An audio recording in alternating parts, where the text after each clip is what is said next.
Mesdames et messieurs, bonsoir et bienvenue à cette émission d'Info 9. Déjà la 24e édition du Gala Excellence de la Chambre de commerce et d'industrie d'Abitibi-Ouest.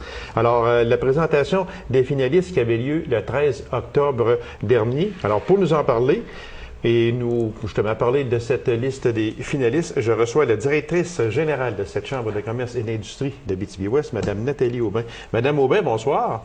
Bonsoir. Madame Aubin, déjà la 24e édition, est-ce qu'on peut dire que le temps passe vite? Je crois que oui, très vite, très vite. Effectivement. On va aller immédiatement. D'abord, ça représente combien d'entreprises qui sont en nomination? Ça représente 19 entreprises. 19 entreprises? Une de moins que l'an dernier. OK. Mais quand même 36 inscriptions dans les catégories, la même chose que l'an dernier. La même chose.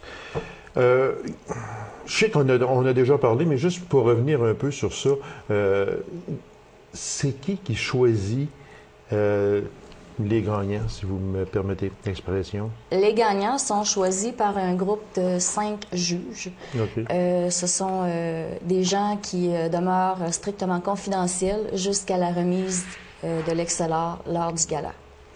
Alors, on ne peut pas savoir c'est qui, on ne peut pas savoir de quel... Ça vient de l'Abitibi-Ouest, par exemple. Mais oui. Souvent que c'est pas... Est-ce que c'est centré sur la Sarre ou si c'est... Non. Ils sont vraiment choisis dans tout l'Abitibi-Ouest. OK, dans tout l'Abitibi-Ouest. Alors, bon, si on y allait maintenant, parce que ça vient d'un peu partout, ça vient de plusieurs municipalités. Alors... juste pour faire différence avec les autres années, si on y allait avec les nominés qui proviennent d'autres municipalités que la Sarre. OK. Alors, on a Café El Cosa de Macamic. Ça, c'est Mme Nancy Sénéchal. Béco Jojo de Normétal. OK. Béco Jojo. OK. Jocelyne Gauthier. J'essaie de vous suivre, mais on n'a pas la même liste. C'est bon. OK. Jocelyne Gauthier. OK. Ensuite de ça, on a Écosens de Rapide Danseur. OK. Fait que je vais vous laisser aller parce que vous n'avez pas là la même chose. Écosens, c'est Mme Matt et Joanne Greffard de Rapide Danseur. OK.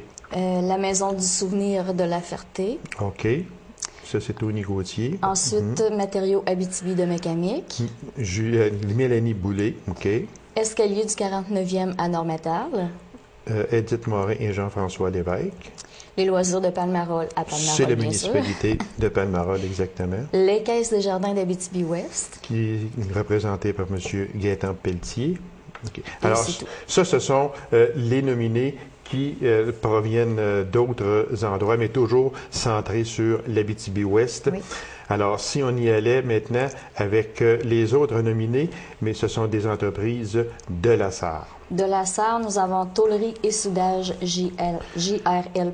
Ça, c'est Mme Renée Fournier ainsi que Jean-Roch Labbé. La Folie du Gâteau. Mme Caroline Bérubé. La municipalité régionale de Comté. Représentée par M. Daniel Rancourt et Michel Doyon. La clinique dentaire Morin et Doyon. OK, la clinique dentaire représentée par Karine Morin, à ce moment-là. La fromagerie La Vache à Mayotte. Réal Bérubé. Stavibel. Stavibel, je vais essayer de la trouver dans ma liste. Oui, Patrice Odette. Accessis Chiropratique. Accessis Chiropratique. Je ne la trouve pas. Karine Major. Ah, OK, exactement, Karine Major. C'est un peu dur à suivre parce qu'elle a sa liste qui est toute bien faite. Celle-là est bien faite aussi, mais sauf que ce n'est pas le même ordre, mais c'est quand même les mêmes noms. C'est ce qui est important. Ensuite, on a Oli Boutique Gourmande. OK. Oli Boutique François Charette. IGA Boyer. Chantal Valois et Sylvain Boyer. La coopérative forestière du Nord-Ouest qui était ce qui était de Hautier, oui, anciennement. qu'on n'a pas mentionné tantôt. OK. Et la troupe à cœur ouvert. La troupe à cœur ouvert, Daniel Renaud. Alors, c'est le même nombre que les autres années. C'est les mêmes catégories également, je pense, c'est ça? Non, cette année, on a comme nouvelle catégorie, nous avons conciliation travail-famille. OK, ça c'est nouveau, ça. Oui. Okay. Bien, on l'avait instauré il y a 2 ans, mais ça n'avait pas beaucoup marché. Alors, ce qu'on a décidé de faire, c'est de la réintégrer et de la faire connaître, cette catégorie-là, parce qu'on ne se le cachera pas que plus que ça va, plus que les entreprises concilient le travail et la famille. On pourrait quasiment dire que 7 sur 10 à peu près. C'est ça. Peuvent concilier travail-famille, fait que c'est une catégorie. Mais pourquoi, quand vous dites pas assez connu, c'est parce que ça n'a pas assez participé, c'était pas assez connu. Justement, c'est pour ça que les gens n'ont pas participé. Oui. Alors, cette année, vous avez mis plus d'emphase sur ça. On a aussi meilleur service à la clientèle, entreprise de service qu'on a rajouté cette année. OK. Pour donner la chance aux autres entreprises de pouvoir s'inscrire dans le meilleur service à la clientèle. Qui décide d'inscrire une catégorie de plus? C'est la Chambre de commerce? C'est le CA de la Chambre de commerce? Il y a un comité. OK. Il y a un comité pour le Gala Excelor. OK. Et c'est ce comité-là qui se penche vraiment sur ce qu'il y a à changer là, par rapport au développement de la région, si on veut. OK. Fait que c'est eux autres qui décident de rajouter telle et telle catégorie. Quand on parle de catégorie, on parle aussi, c'est quoi? On parle de 200 000 $. C'est quoi exactement? C'est fait investissement 200 000 $ et moins, et 200 000 $ et plus, oui. C'est ça? Ce qui fait qu'on peut voir dans 200 000 $ et plus l'industrie minière, souvent. Est-ce qu'on peut voir ça de même? Effectivement, on pourrait voir l'industrie minière. On peut voir, ça peut être aussi une entreprise qui investit, comme ce que je pourrais donner comme exemple, la clinique Morin-Doyon. Exactement, OK. L'investissement qui a été fait là. Quand on a investi un certain montant d'argent, alors à ce moment-là, oui. C'est une catégorie. Quand on parle de nouvelles entreprises, innovation, entreprise, c'est à distinguer hors région, secteur tourisme. Ça aussi, c'est là à chaque année? Oui. OK. Il y a peut-être les critères qui changent. OK. À chaque année, on se penche pas juste sur les catégories. On réétablit les critères selon le développement aussi. OK. Il y a également le fameux prix spécial du jury. Oui. C'est quoi exactement le prix spécial du jury? Le prix du jury, ce sont nos 5 membres du jury qui vont déterminer le gagnant. Mais ils vont prendre le gagnant dans les inscriptions qui sont déjà présentes. OK. Fait que ce qui devient le prix spécial du jury. Et il y a également bien l'Excelor Jean Perron qui est remis annuellement. L'Excelor Jean Perron, cette année, va être remis par M. Richard Perron. OK. On ne demandera pas c'est qui. Vous m'avez dit de ne pas vous poser cette question-là. Non, c'est que c'est quand même... Comment on fait pour... c'est encore un juge, c'est encore le jury, c'est encore... qui choisit cet Excelor-là? Ce sont les membres du jury. Eux autres aussi, OK. Oui, ce Mais sont les membres du à ce moment-là, on sait que pour une entreprise, elle peut donner son nom, en ce sens que dans les nominations, telle entreprise décide de participer au Gala Excelor, mais pour l'Excelor Jean Perron, on ne soumet pas de candidature? Oui, ou bien quoi? Ce sont les entreprises qui soumettent les candidatures. Ah, OK. Mais ces candidatures-là demeurent confidentielles pour pas que les gens sachent avec qui est en compétition. Ah, OK, exactement. Alors, à la suite de ça, ce sont vraiment les membres du jury qui choisissent par rapport aux candidatures. Alors, on dit que le Gala Excelor, que c'est une belle occasion pour la Chambre de commerce et d'industrie de souligner l'importance et le dynamisme de son milieu d'affaires. Je pense que vous touchez exactement au milieu d'affaires à ce moment-là. Puis, pour la Chambre de commerce, c'est très important. Alors, pour le Gala Excelor en lui-même, c'est quelle date et l'endroit, c'est-à-dire? Ça va se dérouler le 13 novembre à la salle des Jardins de l'Apollino. Et par la suite, suivra un souper 5 services dans la salle de l'Apollino. Au moment où l'on se parle, est-ce qu'il reste encore des billets à vendre? Effectivement, les billets sont présentement en vente. Alors, ceux qui désirent s'en procurer, c'est le temps de nous appeler. Okay. Vous pouvez nous contacter au 333-9836 et demander Sarah. À la Chambre de commerce et d'industrie d'Abitibi-Ouest. Alors, je vous remercie beaucoup, Madame Aubin. Encore une fois, je vous souhaite bon succès avec la 24e édition du Gala Excellor de la Chambre de commerce et d'industrie d'Abitibi-Ouest. Et nous, bien, on va se revoir après le gala pour venir nous donner la liste des personnes et des entreprises qui ont mérité un Excellor. Effectivement. Alors, merci à vous, M. Lacasse. Ça me fait très plaisir. Alors, je vous remercie beaucoup, puis on se revoit après le gala Excellor. Merci beaucoup, madame. Alors, restez avec nous. On s'absente à une courte pause et on vous revient.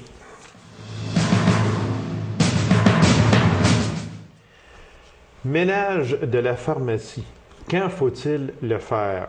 On fait quoi avec les médicaments périmés? Alors, pour nous en parler, je reçois de la pharmacie Brunet de Lassar, Mme Sylvie Larouche, pharmacienne. Bonsoir, Mme Larouche. Bonsoir, Gaby. Toujours un grand plaisir de vous recevoir à cette émission, Mme Larouche. Ça me fait énormément plaisir de revenir. Et d'accepter toujours avec empressement, malgré l'immense travail que vous avez, parce que juste avant de commencer dans le vif du sujet, c'est vrai que les pharmaciennes sont en... Il y a pénurie de pharmaciennes au Québec. Oui, il nous avait dit qu'on avait à peu près pour une dizaine d'années, mais je pense que ça se prolonge. Parce que oui. Ça fait une vingtaine d'années que je suis pharmacienne, puis oui. on est... Puis ça n'a pas beaucoup changé. Vous avez... Non, parce que dans le fond, il y a beaucoup de femmes dans le métier, oui. Et c'est les femmes qui font encore les enfants. En tout cas, ils n'ont pas trouvé d'autres technologies. Ben non, hein? Donc, c'est ça. Ils n'en cherchent pas non plus. Puis il y a beaucoup d'éclosions de nouvelles pharmacies. Donc, exact, oui, ça prend des ça. pharmaciens, en plus des hôpitaux et tout ça dans l'industrie. Exactement. Fait que oui, on est un petit peu dilué. Alors, autrement dit, vous prenez les bouchées doubles. Oui, quand c'est nécessaire. Quand c'est nécessaire. Alors, on vous félicite aussi pour votre travail parce qu'on sait que ce n'est pas facile. On sait également que peut-être, vous me corrigerez si je me trompe, mais aujourd'hui, avec les CLSC qui débordent très souvent, les salles d'attente des hôpitaux où on n'a même pas besoin d'en faire un dessin, tout le monde le sait que ça déborde là aussi. Est-il vrai de dire que la pharmacienne, le pharmacien devient à ce moment-là un élément vraiment, je ne dis pas qu'avant c'était pas important, là, ce n'est pas ça, sauf que ça devient de plus en plus important, un pharmacien, une pharmacienne, pour conseiller les gens? Oui, je pense qu'on devient, parce qu'on est accessible facilement. On n'a généralement pas besoin de rendez-vous, sauf si on a un problème vraiment important à régler. On est dans le public, on est accessible vraiment. S'ils viennent nous voir, ils vont nous rencontrer. Il faut qu'il y ait un pharmacien sur place. Si une pharmacie est ouverte, s'il n'y a pas de pharmacien, alors à ce moment-là, c'est la clé dans la porte. Là. Il n'y a pas personne qui peut avoir accès à la pharmacie, ça c'est important. Donc oui, on devient plus facilement, on a des consultations, on remplace absolument pas les médecins. Notre champ de compétences est différent. C'est différent. Mais on peut peut-être dire, non, je pense que là, vraiment, tu dois rencontrer un médecin. Certains de nos clients vont demander peut-être qu'on puisse faire certaines opinions aux médecins quand c'est des problèmes avec leur médication. Mais oui, en quelque part, oui, ça l'a... Ça devient un conseiller, une conseillère. Un petit peu plus important, oui. Oui, exactement. Parce que c'est sûr qu'aller attendre à l'urgence 7, 8, 9 heures pour se faire dire, bien, vous avez une bonne grippe, buvez beaucoup, prenez de l'aspirine, Tylenol, peu importe quoi, puis couchez-vous, ça va durer 5 jours.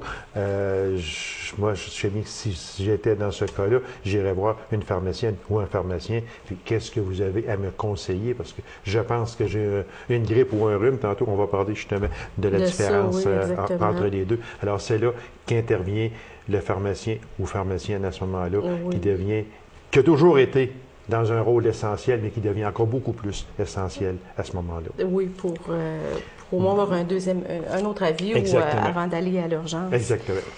Ménage de la pharmacie. Oh mon Dieu, je ne sais pas si les gens ont déjà fait l'expérience. Moi, je l'ai faite, puis je vous donnerai pas le résultat. T'es pas le seul, hein? Je vous donnerai pas le résultat. Mais à un certain moment donné, il n'y a pas tellement longtemps, je me suis mis à regarder dans la pharmacie chez nous.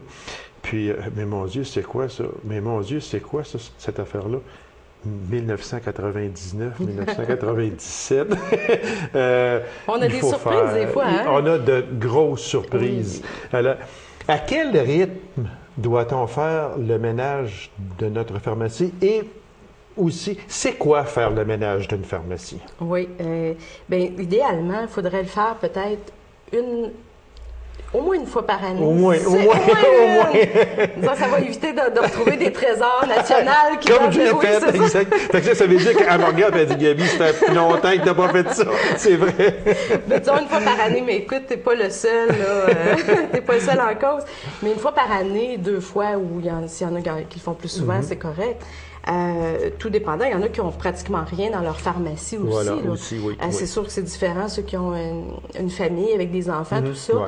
On a un roulement un petit peu plus rapide, mais il faut s'assurer. Puis des fois, c'est vraiment de regarder avant. Ce qui est important, dans le fond, c'est l'ABC du ménage de la pharmacie.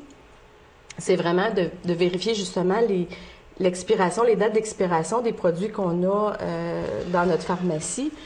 Ça, première chose. Ça, c'est important, ça, de vérifier ça. Mais moi, là, il y a une chose que je me suis toujours demandé, puis je suis certain que je ne suis pas le seul qui me posait cette question-là.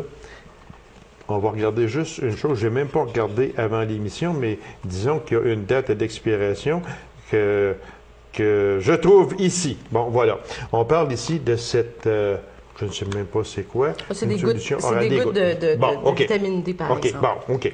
On regarde ici, en dessous, expiration septembre 2010. Nous sommes en octobre 2010.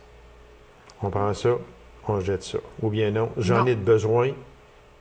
Oui, là, elle m'arrête parce que j'ai dit quelque chose de pas correct. on jette pas ça n'importe où. Ben, c'est ça. Okay, ça oui, on va en venir à ça, exactement, parce que comment là, en disposer, c'est très important. C'est ça, puis j'ai apporté plusieurs choses. Dans les dates d'expiration, on se trouve souvent le EXP qui est juste avant. Oui. Des fois, ça prend des loupes aussi, hein, il faut le dire. Parce oui, on en a eu l'exemple parce que j'ai jamais trouvé sur ça ici la date d'expiration. Puis elle est bel et bien marquée, mais en relief il faut le savoir parce qu'il est ici. Et dites-vous bien qu'il y a beaucoup de gens qui vont jeter les boîtes. Donc, c'est toujours écrit à 2 endroits. C'est-à-dire c'est écrit sur la boîte en relief. Donc, il faut vraiment savoir regarder. Et c'est toujours écrit aussi directement sur les produits, sur les tubes ou sur les viales. Okay. Donc, si on a jeté la boîte, c'est pas fini, là. On a aussi une autre place où on peut regarder. Mais je vais vous donner les grandes lignes, mettons, pour vous aider un petit peu, là. Dans les formes, là, j'ai pas apporté, mais dans les formes solides, c'est-à-dire capsules, comprimés, tout ça, que ce soit prescrit ou non, en général, on peut regarder, c'est sûr, si on achète des produits de vente libre, comme par exemple des comprimés pour le rhume. C'est écrit sur la boîte, sur les emballages. Mais pour les prescriptions, c'est bon, en général, 1 an. OK. Sauf avis contraire, comme par exemple, il y a des contraceptifs qui sont déjà tout emballés, que la date va être la date d'expiration qui est marquée vraiment par le fabricant. Si on parle, par exemple, des crèmes désolgants comme ça ici, la majorité, quand c'est vraiment à même un tube, c'est la date du fabricant qui est valide. Ah, okay. Par contre, quand c'est dans une bouteille, parce que des fois, on se retrouve avec des gros... Nous, à la pharmacie, on se retrouve avec des gros formats. On en met dans les petits pots. En général, là, c'est plus un 90 jours, un 3 mois de date d'expiration. Ou des fois, on fait des mélanges particuliers. Là, on va toujours inscrire la stabilité du produit. Donc, combien de temps il faut le garder? Et après ça, il faut en disposer. On a les liquides comme ça, ou les liquides, les sirops, tout ça, c'est selon les dates de fabricant aussi. Oui, là, est-ce que je peux vous arrêter une seconde? Oui, parce que moi, il y a quelque chose. J'en prends un demain. Comme tantôt, là, on parlait expiration septembre 2010. Expiration septembre 2010, on est en octobre, ça fait 1 mois qu'il y a expiration. Le produit, il n'est pas... Est-ce qu'on peut dire, il est plus bon, c'est fini, ou bien non? Si on peut... Je sais qu'une pharmacienne va peut-être dire, il ne faut pas dépasser trop. Faut pas exagérer trop. Mais, en parenthèse, là, on est tous les deux, là, ça peut s'extensionner de combien? Je vous dirais que peut-être je ne veux pas me faire lancer de roche par personne, là, mais peut-être une semaine, le temps de pouvoir. C'est sûr que si la date d'expiration était... En général, quand ils marquent une date comme ça, c'est la dernière journée du mois. Okay. Donc, c'est sûr que si on peut, idéalement, une semaine, 10 jours, 2 semaines... J'irai pas tellement au-delà de ça parce qu'on ne peut plus garantir ce qui se passe en fait de tous les produits qu'on a. Quand la date d'expiration, c'est pas que le produit devient automatiquement toxique pour la personne.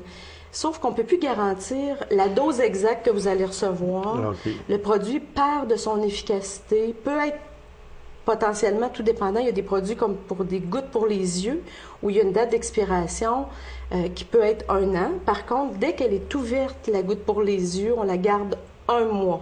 Et ça, c'est la règle d'or pour tout ce qui est gouttes pour les yeux. Ah, OK. Parce qu'il n'y a pas d'agent de conservation dans les gouttes pour les yeux. Les yeux ne pourraient pas le tolérer. Et là, dès qu'on l'ouvre, c'est 1 mois. Donc, ça change complètement les données. Des antibiotiques, il y en a qui finissent pas. Est-ce que je veux dire vraiment, il ne faut pas faire ça, mais des gens qui vont avoir des antibiotiques et qui vont avoir des restants d'antibiotiques. Il faut les prendre, les antibiotiques, il faut les prendre jusqu'au bout. C'est la règle d'or, à ce moment-là. Mais on ne peut pas garantir par la suite. Puis c'est pas conservé en pharmacie, c'est conservé relativement dans des conditions idéales. Donc ça, on peut vraiment... En 1999, là, je serais mieux des... Oui, tu serais mieux, mais pas des jeter de n'importe quelle façon. C'est de ça qu'on va exactement, en venir. Là, on va en parler aussi tantôt. Vos vieux médicaments, ça, là, il y en a plusieurs là-dedans. Là. Les vieux médicaments, vous mettez ça dans un sac, vous apportez ça à la pharmacie. On ne doit pas contaminer. Fini le temps où on dévisse ça dans la toilette, tire la chasse d'eau dans le lavabo, puis ça va nettoyer mes tuyaux, autrement dit. On fait de plus en plus attention. Hein, on fait de la récupération, on fait beaucoup attention à l'environnement, on est de plus en plus sensibilisés. Nous, on paye un service pour vraiment faire la destruction. Moi, j'ai une compagnie qui vient 2 fois par année chercher tous les produits expirés de la pharmacie. Je voulais en venir à ça. Un coût rendu à la pharmacie, ces médicaments-là expirés. On prend pas ça et on jette pas ça dans les toilettes. Là. on garde ça. Ben, c'est ça, parce que sans ça, nous autres, on va le faire à la place. Mais si nous autres, on ne peut pas le faire, vous ne devez pas le faire, vous autres non plus. Absolument pas. Ça fait des années que ça existe. Et rendu là, c'est une entreprise spécialisée qui vient chercher ça. Nous autres, on a des genres de gros contenants, que ce soit pour même des seringues usagées pour les diabétiques. On donne des contenants, d'ailleurs, dans les pharmacies pour la récupération des aiguilles et des seringues usagées. Donc, vous ramenez ça à la pharmacie. Nous, on s'assure de garder ça le temps que la compagnie vienne chercher, nous, ces contenants-là qui sont bien fermés. Ils amènent ça, c'est des compagnies de l'extérieur et qui vont le détruire de façon très, très sécuritaire pour l'environnement. Il y a quelques temps passés, mais très, très récents, il y a des pharmacies qui ont été prises par... en tout cas, JE, entre autres. Oui, j'avais vu l'émission. Et puis, avec des médicaments qui sont périmés, qui étaient encore dans les tablettes, puis tout ça. Vous autres, mettons, chez vous, parce que des petites boîtes de même, là, il n'y en a pas rien qu'une dans les tablettes à la pharmacie. Donc, c'est quand même un contrôle, que vous faites un contrôle qui est très sévère. Oui. C'est sûr qu'il faut s'impliquer dans ça. Il faut que nous, nos employés, font chacun une partie voient régulièrement même. Puis je suis pas, on n'est peut-être pas mieux que d'autres places en Abitibi mais c'est sûr qu'il y a vraiment un contrôle qui se fait régulièrement quand on replace des nouveaux produits, des nouveaux achats, on va vérifier un petit peu. Mais c'est sûr qu'il faut dire que dans toute une pharmacie au complet, ça peut toujours arriver, mais le mieux, c'est d'enlever ça d'avance. Est-ce que l'on doit garder tous nos médicaments en pharmacie? Parce que, mettons, là, je ne sais pas, c'est sûr que ceux qui ont des jeunes enfants ne laisseront pas traîner des pilules sur le comptoir de la chambre de bain. Là. En tout cas, ce n'est pas conseillé du tout. C'est sûr que les personnes adultes qui sont dans une maison peut-être pourraient laisser sur le comptoir de la pharmacie, de la chambre de bain, des médicaments, mais en général, vous conseillez que ces médicaments-là soient toujours en pharmacie. C'est-à-dire qu'il faut toujours qu'ils soient dans un endroit, idéalement, les médicaments devraient être entreposés dans des endroits secs.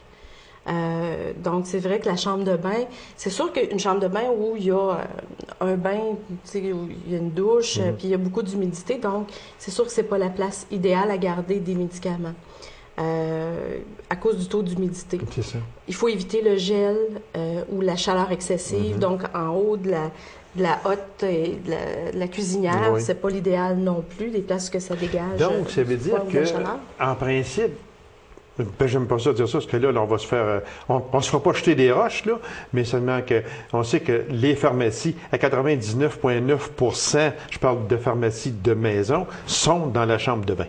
Oui, puis ce n'est pas l'endroit idéal. Puis c'est comme ça qu'ils l'appellent aussi, la petite armoire au-dessus du lavabo. Justement, la place où il ne faut pas. Exactement, justement. Les brosses à dents, les brosses à cheveux. C'est ça. Mais peut-être pas les médicaments, non, c'est pas l'endroit. Dans un endroit sec, à l'ombre, pas sur le bord d'une fenêtre, à la lumière directe, il faut éviter autant que possible. Oui, c'est ça, exactement. Et puis, en passant, je veux dire aussi, j'ai tellement entendu souvent parler de dire ça aussi, gardez les médicaments que les pharmaciens vous disent de garder au frigo. Oui, gardez ça au frigo. Important, oui. Parce mais qu'il y en ne gardez a, pas les autres médicaments au frigo. Donc, les vitamines, c'est pas vrai que ça se garde dans le frigidaire. Venez à la pharmacie, on ne garde pas ça au frigo du tout. OK.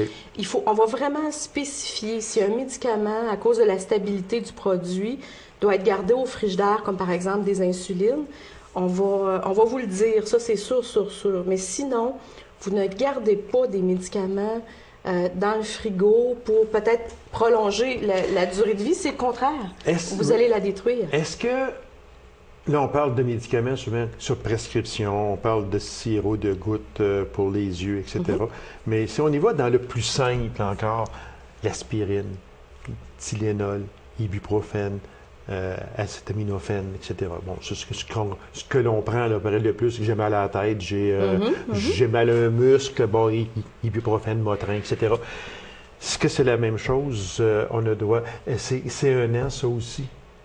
La plupart des produits, c'est généralement 1 an. OK. Mais si vous avez un doute ou si vous avez un produit que c'est très embêté, vous êtes embêté à tout ça, demandez donc justement l'avis de la pharmacienne. Allez demander conseil aux pharmaciens. Exactement. Oui, c'est ça, emportez-la votre petite bouteille, puis est-ce que ça, c'est périmé, là, je ne vois pas, bien là, je peux-tu le garder? Vous êtes là pour conseiller les gens. Absolument, parce que vous n'êtes pas uniquement là pour vendre des médicaments, vous êtes là, vous êtes des conseillers aussi en même temps, puis on demande aux gens de ne pas se gêner, d'aller chercher conseil. Exactement. Puis très souvent, ils vont dire, ils ont tellement d'ouvrages que ça me coûte d'aller, mais là, oui, je comprends que pharmaciens et pharmaciennes ont terriblement d'ouvrages. On a toujours du temps pour nos clients, on a toujours du temps pour conseiller. Oui, exactement. C'est le côté plaisant de notre là, Mme Larouche, là, vous allez me trouver pas drôle parce que je vous dis que le temps de l'émission est terminé. On n'a même pas parlé de la saison des grippes, des vaccins, mais on va se reprendre très, très bientôt parce que je tiens beaucoup à parler de la saison des grippes, vaccins, sirop, durée d'une grippe, la différence entre une grippe puis un rhume. Ce sera les sujets de notre prochaine entrevue. Parfait. Et après les fêtes, nous allons revenir encore, mais là, ça va être avec la petite trousse de voyage quand on va aller. Exactement. Ceux qui s'en vont. Les chanceux qui vont aller prendre du soleil à l'extérieur, mais on va expliquer aussi quoi faire, quoi emporter comme exactement, médicaments. Les petites trousses de premiers soins, là. C'est ça, exactement. Les petites trousses de voyage. Alors, pour ce qui est de la pharmacie, bien, c'est clair, net et précis. S'il y a des médicaments périmés, à ce moment-là, emportez ça à la pharmacie. Les autres, ils vont savoir comment en disposer. Madame Larouche, merci beaucoup. On était supposé se revoir après les fêtes, mais on va se revoir avant les fêtes parce qu'il y a des choses qu'on n'a pas eu le temps de parler encore. Je vous remercie infiniment. C'est très gentil de votre part. Alors, mesdames et messieurs, merci d'avoir été là et on se donne rendez-vous à une prochaine émission d'Info 9. Au revoir.